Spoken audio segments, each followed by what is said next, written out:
Andamana nasi hadi tamati. Mtangazaji wetu wa ishara hii leo ni Anne Wangeshi.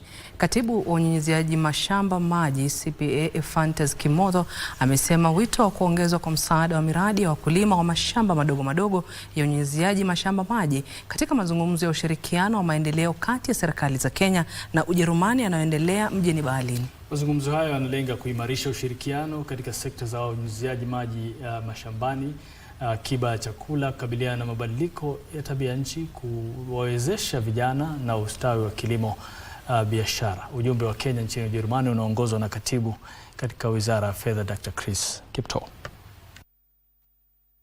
Mazungumzo yanaendelea mjini Berlin tayari yamezaa matunda baada ya serikali ya Ujerumani kutoa pauni milioni 2 kama ruzuku na ahadi ya pauni milioni 3 zaidi kwa ajili ya kuboresha mifumo ya uzalishaji wa chakula na kuimarisha akiba ya chakula kupitia kilimo endelevu kinachozingatia mabadiliko ya tabia nchi.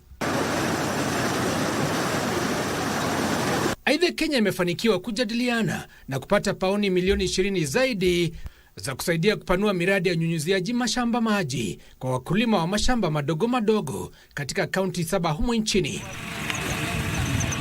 Haya yanajiri kufuatia kufanikiwa kutekelezaji wa mpango wa unyunyiziaji mashamba maji kwa wakulima wa mashamba madogo madogo.